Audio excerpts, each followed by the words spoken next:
After 3 losses, any kind of win is good, but that was an important win last week, I thought, especially against Emma Sansom, an area game, so a very important win for the Wildcats. I think most coaches would agree, or most real fans of the game would agree, that sometimes winning gets to be a habit. And if you win enough, your kids go out there on Friday night and they think they're going to win, and that helps them win.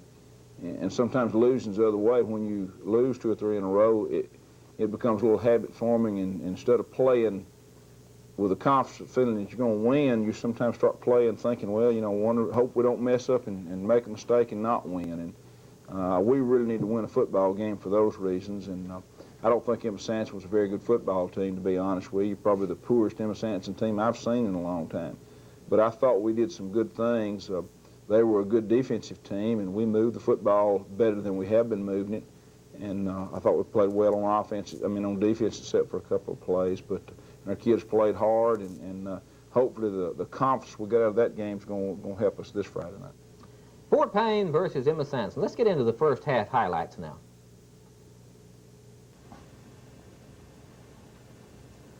Coach, Murphy Stadium, Fort Payne won the coin toss and deferred to the second half.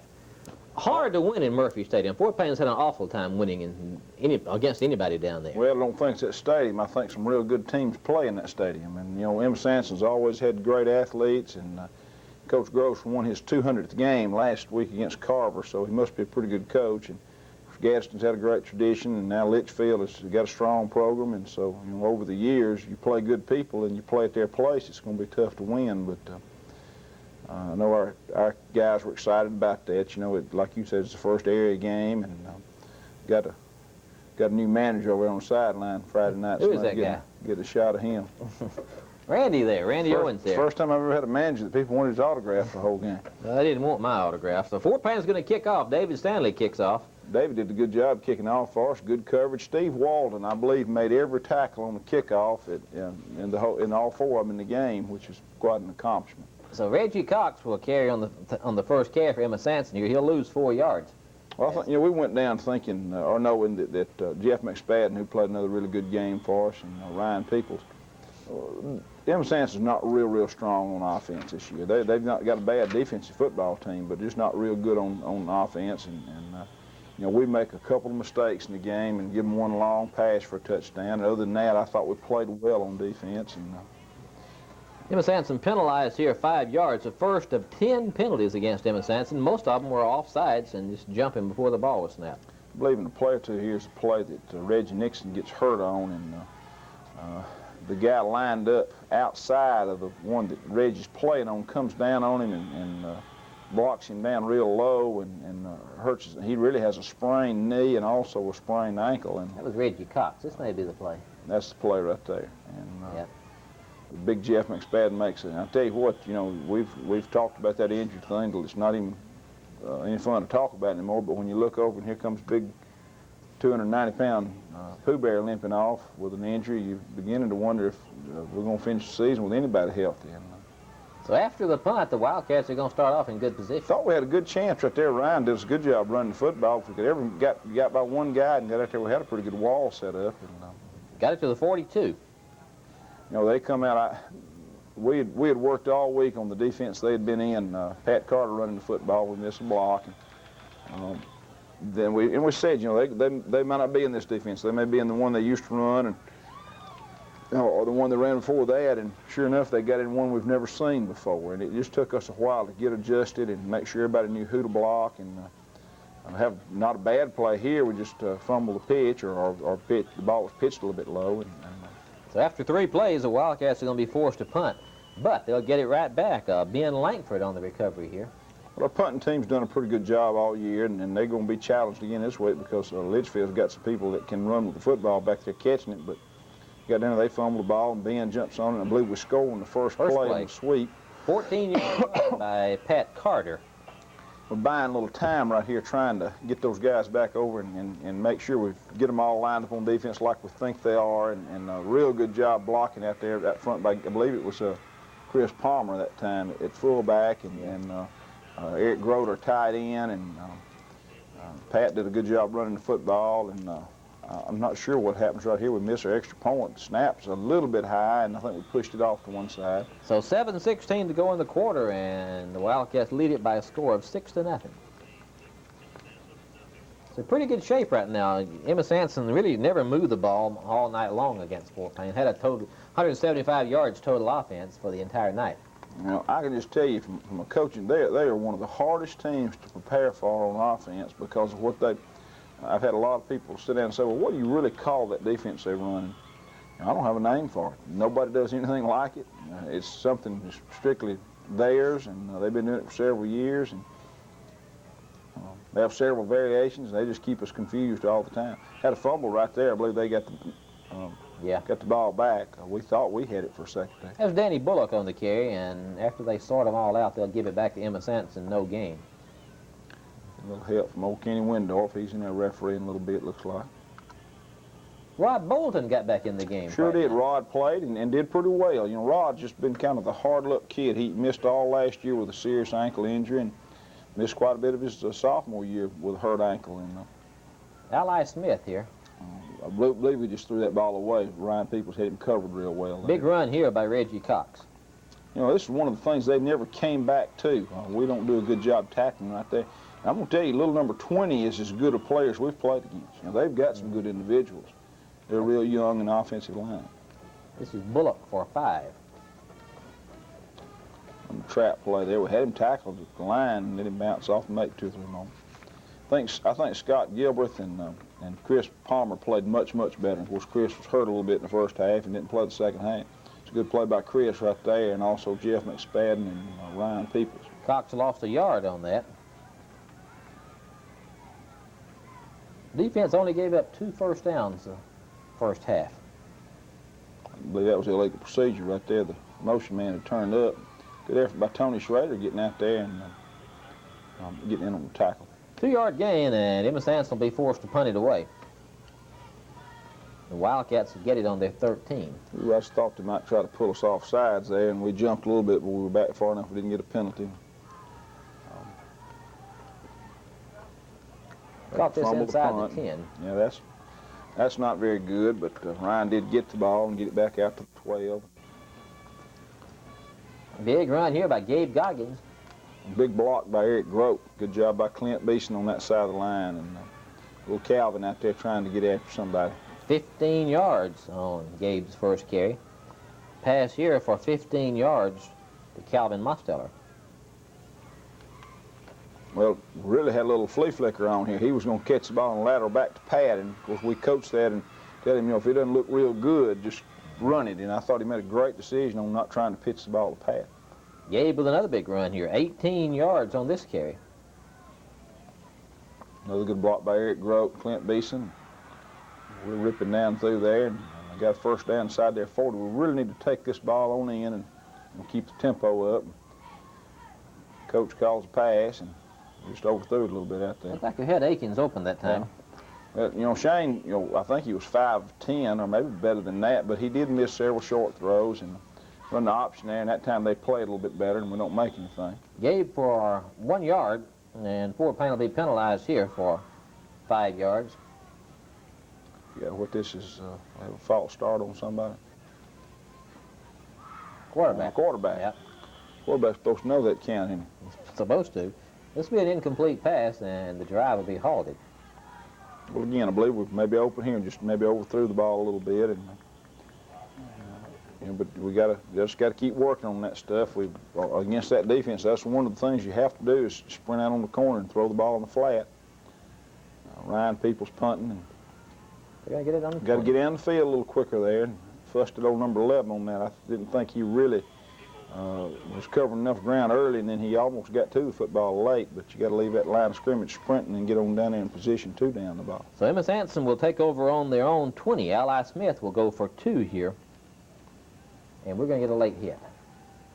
Well, and not much of a late hit. Of course, that's the kind of thing Rod's, I guess he's a little bit at fault, but one of the coaches, I guess we ought to repeat that. He said, if you're going to get a late hit, you get a good one. You know, don't just lay in there halfway. And that's kind of a little cheap call. I think they get another one here against them in a few minutes. It sort of evens up. Cox for no gain here. Good defense there.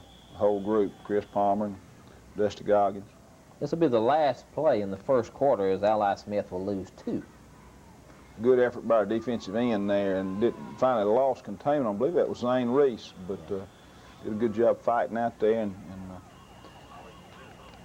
got a good pursuit. Got a lot of white jerseys over at the ball. So the end of the first quarter, Fort Payne leads it by a score of 6-0, and seem to be in pretty good shape. I believe Ben Pillatier, who's in charge of the stadium now, the other day told me that was the 23rd football game played on that field this year. So, you know, I saw the field early in the years in the best shape it's ever been in, and it's not really that bad now. It's just worn Real out. hard, though, isn't it? Hard and worn out, but I mean, you can imagine why with that many games played. But it's in much better shape than. Remember 2 years ago we played down there. It was a sand bowl. It was terrible. 5-yard penalty here against Sansom as they had a false start again there. Ally Smith will carry for 4 here to the 34 on 3rd down, so Sansom will be forced to kick the ball away. Hard to go down there and watch Emma Sansom play and not see Oscar Malone in that backfield. Well, he's one of those guys that was real tempted. Jeff McSpadden makes a good play right here, and Derek Purdy. Real tempted to send him a graduation present last spring. I think he rushed for almost 1,000 yards against Fort Payne in his career. Yeah. He was at the ball game Friday night. We were talking to some of the folks there. I guess he hadn't gone to Arkansas yet. He got a scholarship. You know, it's not far off that, really. Now, he rushed for over 200 yards every game, so he probably would come close to rushing for 1,000 yards against us in his career. We're going to fumble on the first play here, Coach. Well, we still, you know, got a mistake or two in several places we got to get better at, and this is one of them. Shane makes a correct read, I believe. I'll have to watch and see. I think I'm right on that, but and they just scrape a guy over the top, and you know, we read it correctly, and we just got to hold it, protect the ball a little better. And if they really had the option played, we didn't have a chance. Couldn't pitch it and couldn't run it either. They're going to score on this series. Well, an excellent pass, but they're going to get a penalty. They were Here's a false start. Yeah. Their 71 is a maniac. I was telling you, I bet he had 12 or 13 cheap shot, semi-late hits during the game. Looked like he'd pick one of ours and get him, and then he wouldn't bother him anymore. He'd get somebody else a little bit later in the game. And I'll try to show you a pretty good clip later on in the ball game. Smith for 6 here. A little bit soft right there. The biggest thing here, they come out and throw the pass in a second, and I believe Derek had him covered and just got behind him, and I think he was probably concerned about interfering with him, and really that's one of those things where we'd probably rather have the interference penalty than, or I know we would have, than to give him the touchdown. Ursery just did a good job of screening him off. Looked like a screen in basketball. You know, of course, it's easy to. Here's the play. It's easy to see that when you're sitting up in the stands or watching the film, but really, if we had to do it over again, or if Derek did, he probably would have just gone ahead and interfered with him right here and destroyed the ball, and then you know, we would have got a 15-yard penalty out of it, but not a touchdown. Yeah. That's one of those cases where the ball really being underthrown helped them. It was not thrown correctly. Yeah, Derek looked like he was in good position. There wasn't a whole lot he could do about it other than commit the foul. So Emma Sansom has tied it and have a chance here. Ronnie Ross was talking before the game, said this guy was a good kicker. Watch where he kicks his ball. Well, he blocked it, but I guess he kicked it right into the guy's knee, it looked like. So we won't listen to Ronnie anymore about what kind of kicker he is. Well, Ronnie said he made several long field goals in practice. Well, I guess there's a lot of truth in that old thing. It doesn't matter what you did in practice. That's right. It counts. It's what happened when you... So we're tied at 6 now. I've seen a lot of them over the years. They're pretty good practice players.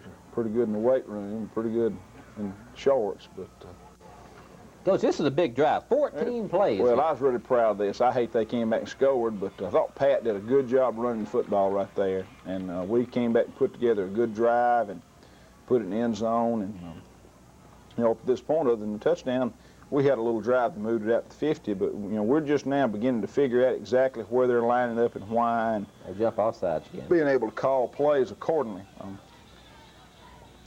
I tell you, they're just awfully tough to prepare for because of what they do. We don't play anybody that does anything anywhere close to what they do. And that was Pat for 2, and Gabe will go for 3 here. We just have to stop every year and start all over for them and memorize things. And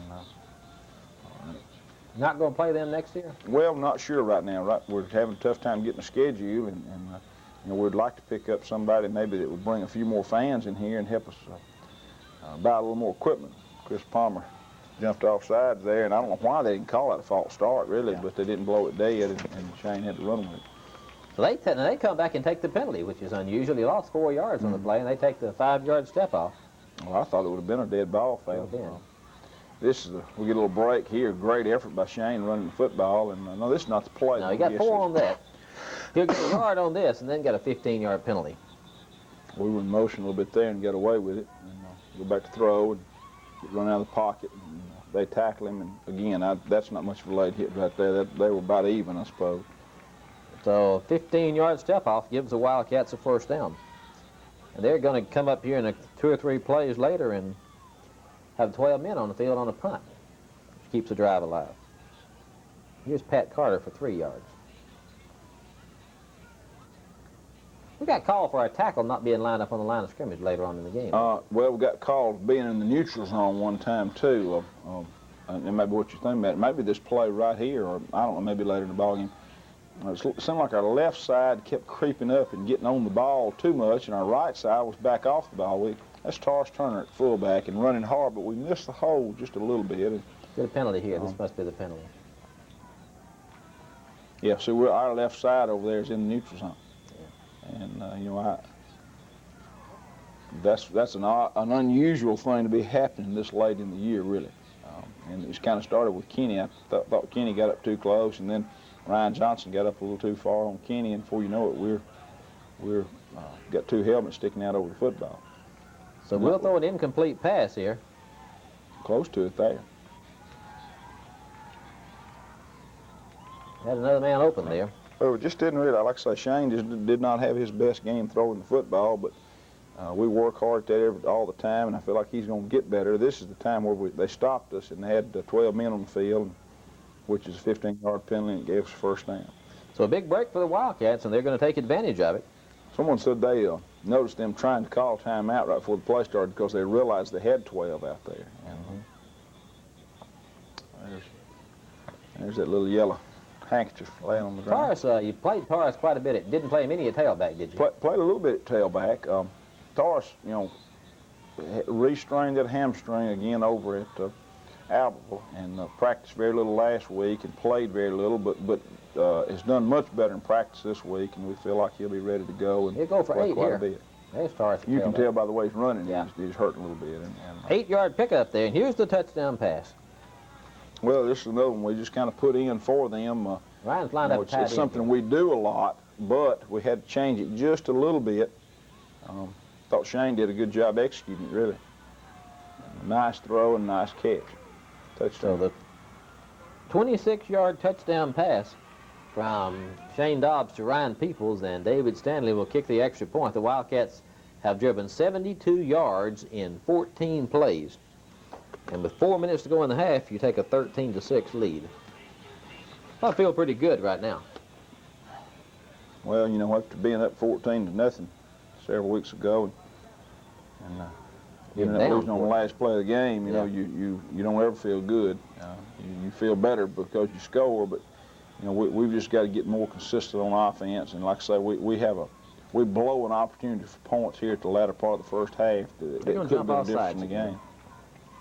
False start in Emma Sansom there. Cox will carry on this next play for 4 yards. And then Sean Collins, number 34. Well, I thought he was supposed to be one of the better runners. This is his first carry. I asked Coach Gross about him after the game. Had he been hurt? And his answer was he just hadn't done very much this year. And I don't know what the situation is there, but he played quite a bit last year. Yeah, excellent runner last year. This is going to be Cox. Good job on Collins defense. there. I believe that's Sean Collins there. Jeff McSpadden had a really good football game Friday night. He just seems like he's played very consistently for us all year. Collins will carry again. Another good job out there on defense by our cornerback, Ryan Peoples. Tony Schrader's out there. Jeff McSpadden. So Emma Sansom will punt the ball away again, and we're going to be in great field position up around midfield. We'll get this ball back with plenty of time to score, and we'll almost get it in the end zone. Going to get it on the 47. Kicked almost straight up. Good bounce there. So we're at the 47 to start here.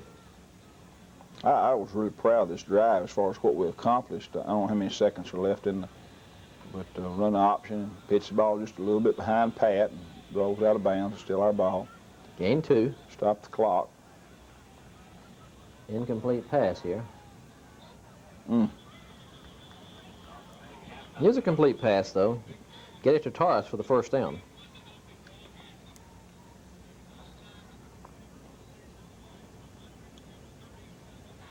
I'm not sure. I guess we must have had to call timeout right there to get that straightened out, which is...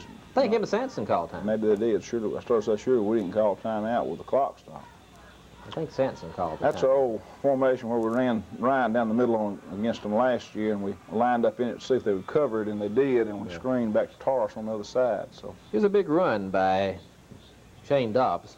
Put in this little quarterback draw, I believe is what this play is, and I thought our line did a good job. Clint Beeson had a good block. Option here. Oh, this is must be the next play. It's Taurus running the football. Shane's going to go for 23 yards. Good job by Kenny Wendorf on this play, and a really good job running the football. You know, made a lot of yards and got out of bounds and stopped the clock.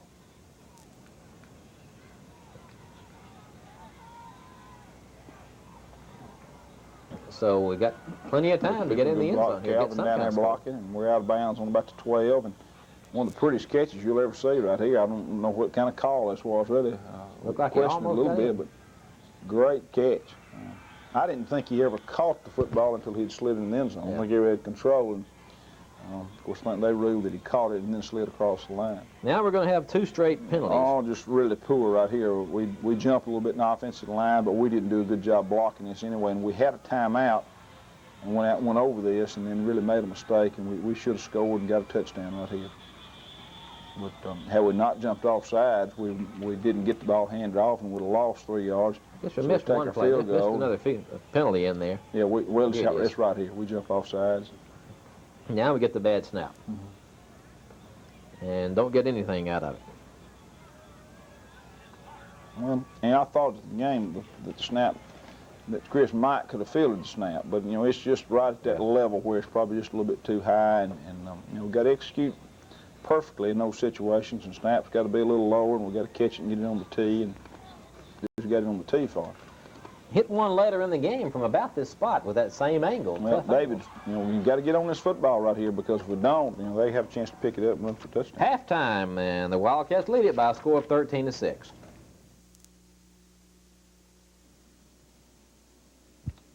Do you have trouble getting through to your bank? Is your bank hard to deal with, even in person? When you need financial services, does your bank make it easy or just make excuses? Don't put up with the hassle anymore. Some banks talk about full service, but First State Bank really delivers. Friendly people, quick answers, and a full range of personal banking services. From checking to savings to investment planning, so skip the hassle and come to First State Bank. We don't just talk about full service, we really deliver. Member FDIC. Good evening. My name is John Quinn with Alpha Insurance. Our lines of insurance include automobile, homeowners, life insurance, and business insurance. Our office is located at 2306 Galt Avenue North. Please come by our office for a pre-comparison of your insurance program. My office phone number is 845-5020. My home phone number is 845-1881.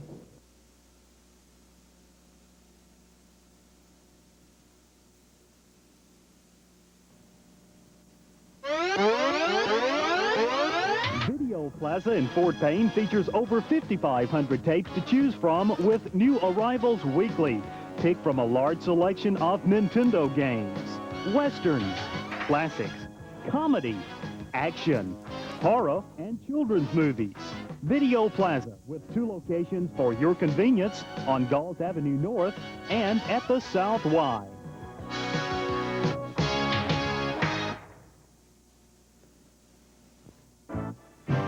The Barbecue Place invites you to stop by for breakfast, lunch, or dinner. Enjoy their delicious homemade biscuits, gravy, eggs, ham, tenderloin, sausage, or bacon biscuits for lunch or dinner. And they specialize in barbecue, chicken fingers, sandwich plates, or family packs to take home.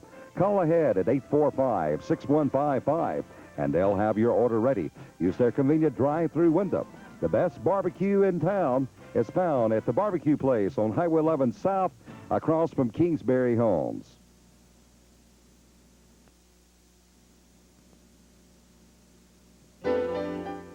Back to school is a great time to add new eyewear to your wardrobe. The Eye Clinique would be happy to provide you with a quality examination and eyeglasses with a frame chosen from their fall selections. The Eye Clinique, better than a boutique because they offer excellent eye care, and more than a clinic because they carry fine fashion eyewear. Phone 845-5555, the Eye Clinique at the North Y next to Subway. Coach, at halftime, you had to have mixed emotions. The Wildcats were leading the ball game 13-6. Emma Sansom only had 2 first downs. They only had 67 yards total offense. But on the other hand, you got a couple more people hurt. Chris Palmer and Reggie Nixon injured. So what are you thinking at halftime? Well, as far as the injuries, of course, we felt like at that time the doctor that looked at Reggie said he was afraid he might have a broken ankle. So we knew we weren't going to play him, and were concerned about how bad he might be hurt. Probably could have played Chris Palmer, but we chose not to. We chose to hold him out and hopefully the bruise or whatever was wrong with his shoulder not make it any worse than it was.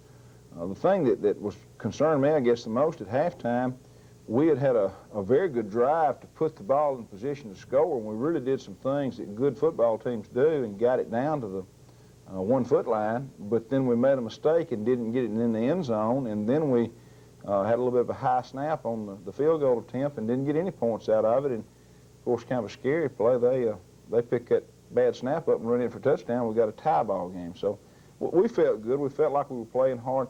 The biggest thing, and probably already mentioned before, but the biggest thing is their defense is so unusual, excuse me, compared to what we play against every week, and they're hard to prepare for.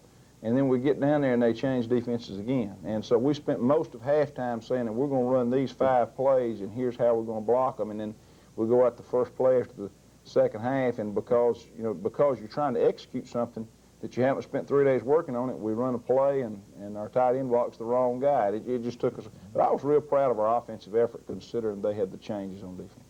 Halftime, the Wildcats lead it 13-6. Let's get into the second half highlights now.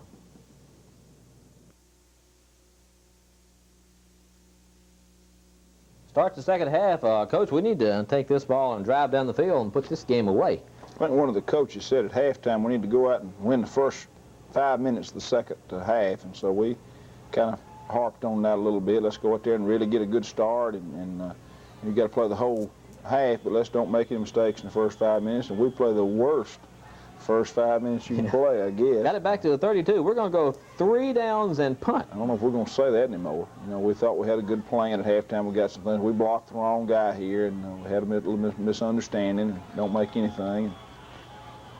That's the kind of thing. I don't believe I'd ever want to line mine up in that defense because I'm sure I don't understand exactly what they're trying to do, but it doesn't look sound. But at the same time, and the way to move the football on them is to complete the football or throw the ball out in the flat and make some completions, and it's tough to run the football against. Gabe, no gain there. Pat will lose 6 here, and we'll punt the ball away to him. So not a good start, as you mentioned. Well, we just don't really block anybody right here, and Pat didn't have much of a chance to ever get started there. Ryan will get off a good punt here.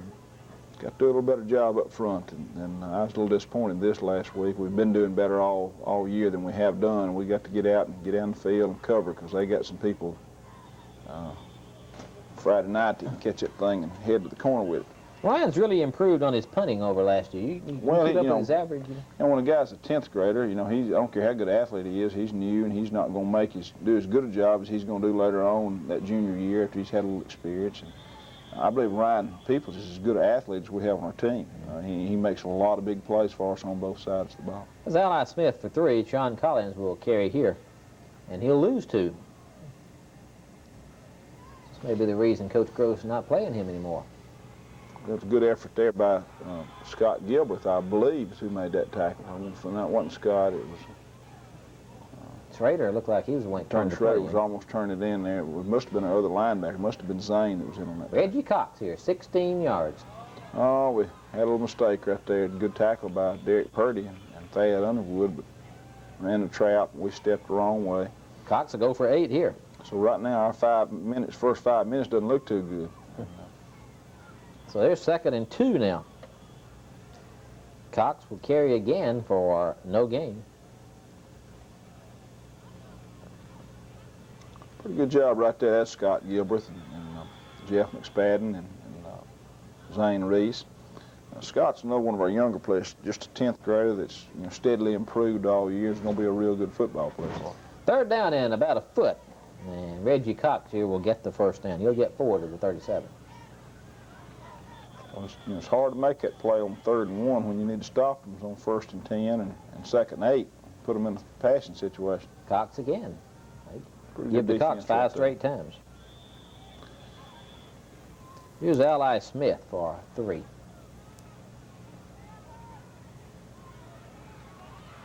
Next play here, Cox is going to carry and fumble. We Jeff thought Jeff McSpadden. got the ball. Looked like he may have Well, gotten it. it's just hard to say that far away, but we thought we had the football. Good play by Derek Purdy, but they signal awfully quick that he did have it. Yeah. Jeff came up with the football. You see him with the football there. They called a timeout here on the 4th down. We thought they were going to go for it and come out and punt the A football. little surprising. I thought they'd fake it probably after that. Kick it in the end zone. So Fort Payne now is, I guess the 5 minutes may start now because the Wildcats are going to come out 15 plays, take it 80 yards, and get a field goal out of it to put the game away. All on the ground. We'll come out and run the same play and get a pitch and block it a little bit better that time and make 7 or 8 yards. And we just feel like Pat Carter's a 10th grader, and we've had some injuries, and we've got to get him in there and get the football to him. And of course, Taurus being a little more well this week is going to make a difference. That's a good job by Shane right there. Just got the pitch a little bit behind, but a good effort by Pat picking up the first down. Taurus got the first down. Taurus, Game to 6, yeah. This will be Taurus for 3 also. Run the trap and didn't block it real good, but he ran through some people, made 3 yards there anyway. Gabe Goggins for 4 here.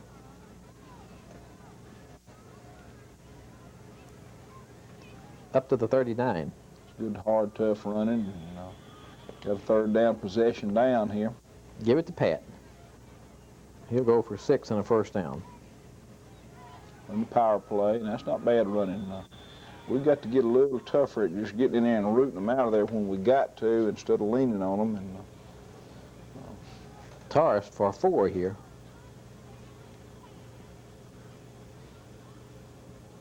on the option, we don't really do a good job blocking it like we got to, but we pick up 4 yards.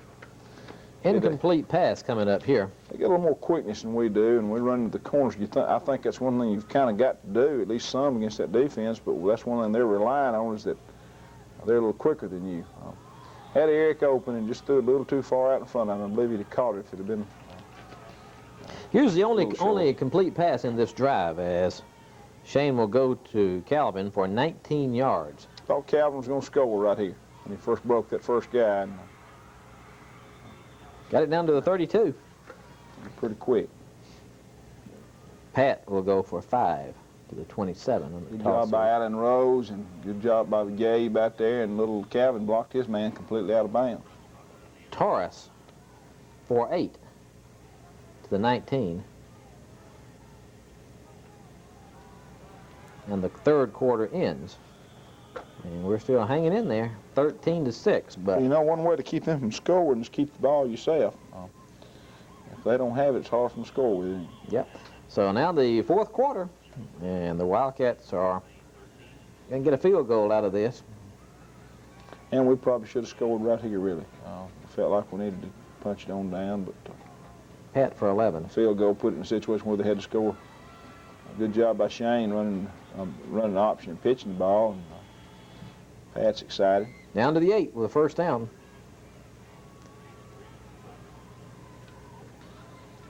Shane will lose a yard here, but then he'll come right back on the next play and get it down to the 1. Well, we had a busted play right there, really. I'm not sure exactly what did happen. Back went the wrong way or something on the trap. So Shane will get it to the 1 on this play. Good job of running the option and good tough. I thought that Shane was going to score. Now we're on the 1 and get another penalty. Got down here a little while ago and got 2 penalties. Now What we got down another. is it on this one, Larry? Third down, I think. Third down, you got to punch that in there, and we come up there and line up off sides or jump a little bit or something. Got to have a little more poise in that in those situations. We're checking, and I think one of the Yeah, he moved. linemen heard him, thought he heard us barking the count instead of checking off. So now we're back to the 6, and Shane will go for a couple here. We'll bring David Stanley on to try the field goal. Bad angle here. I was concerned about this angle, but it sure didn't seem to bother David Stanley. Well, probably poor on me. I really wasn't trying to. I should have kept the ball in the middle of the field, I guess. But David did a good job. David has just improved all year because he works hard at it, and was just a 10th grader, and he's going to make us a really fine kicker. 9:55 to go, and the Wildcats lead it by 10. That'll be the final score. But here comes Emma Sansom. They're going to keep the ball for quite a while. Don't get anything out of it. They run it back to the 29. Toby McKeon's in on the tackle, but like I say, I think Steve Walden made every one of the tackles on the kickoff. Ally Smith, they'll go backwards here for a couple of plays. They'll lose a yard. Ally Smith will. Good job here by Thad Underwood and by Gabe. Wasn't really place from the run. He got tripped up and fell. They'll be penalized for a 10-yard penalty here. Holding, I guess. We're getting in a situation where, you know, we need to get the football back and miss a tackle or two there, and looks like you want to run at the end of the stadium, but they call holding on. Penalized back to the 18. You know, we get them backed up here and then let them run out of it. And, Yeah, they're going to get another penalty what we here. really need to do right now is get the football back and score again, and maybe get a chance to play some of our younger players the latter part of the ball game. They'll get another motion penalty. You see the guy came up out of his stance there, the tackle did. I'd be afraid to put too many of our young ones in there against old 71. I'm afraid he'd hurt somebody because he sure was trying all night. Back to the 13. Smith will go for 4 here. To the 17. They're holding pretty good right there. Gabe Yeah. Goggins and see who it is making the play. Dusty Goggins away. 3rd and 23. And Cox will run for 24 and a first down. You know, we got our guys backed up and we're expecting the pass, and we need to play the run a little soft. We play it too soft. And miss a tackle or two, and, or 3 or 4, and he runs out and makes his first down. Got to the 41. Got the first down. So a big run there by Reggie Like I say, Cox. at that time, had we been able to stop and get the ball back, you know, maybe we could have scored and had a chance to play some of those other guys, and that'd have been good for them. We've had a lot of guys working hard all year on those scout teams at practice, trying to make those older players better. Scott Gilbreth and Zane Reese out there. That was Sean Collins. He gained 3 on that. Ally Smith will lose 10 here. We'll bring up another 3rd down. I believe Smith was hurt a little bit. Good job on defense right there by Tony Schrader, I believe. Yeah, Tony. And Rod Bolton back there. Here's that old Georgia pass now. They passed it to Execute pretty Ursula well. Cox. And they get 18 yards and another first down.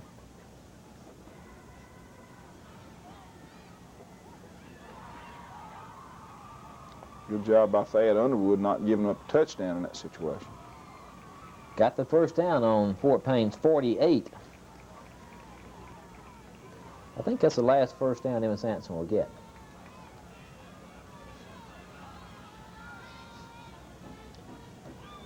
That was a close one there. Yep. Smith will be incomplete here. Good pass rush again by Tony and Dusty.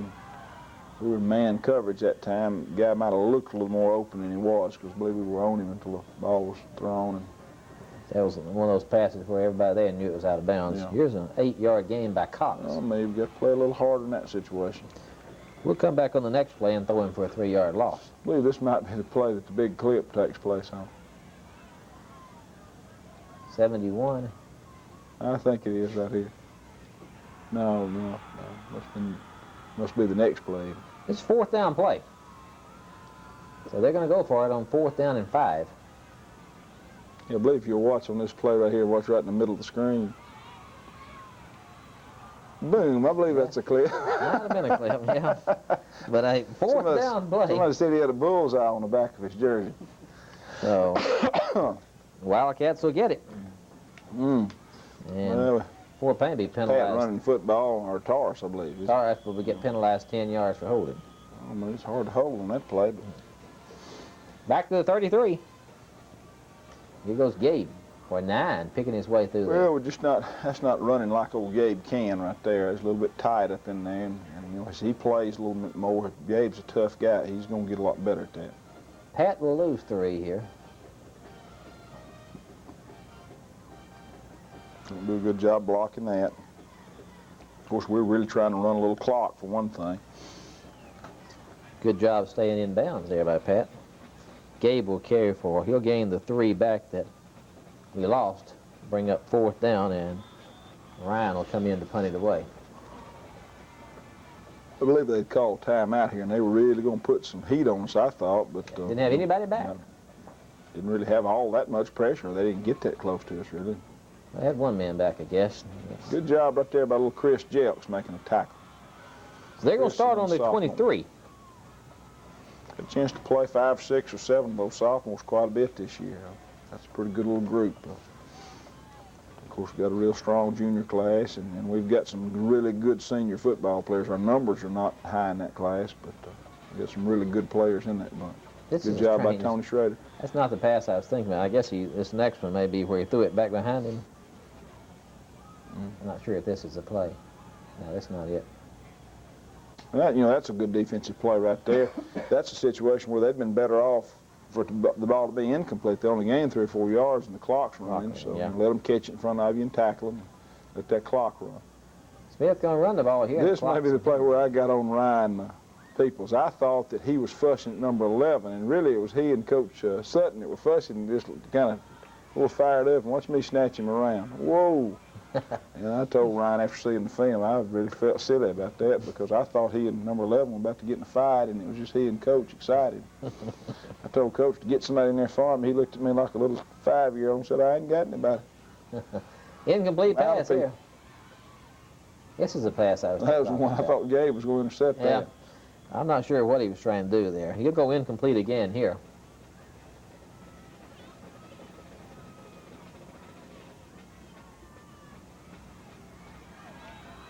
Tried to run a little screen. Good job by Tony and Dusty in there. Scott caught it on 1 bounce. Cox will carry the last play of the game for no gain. Did they ever come out of the huddle? They could have took an awful long time there. I thought they had several plays. It was Yeah. just a lot of time between plays. And Of course, when they're behind, that's good. so they're going to try to run Cox there. Don't make anything. And that's it. So Fort Payne wins it by a score of 16-6, and we'll be back in 1 moment to look at some film of Litchfield.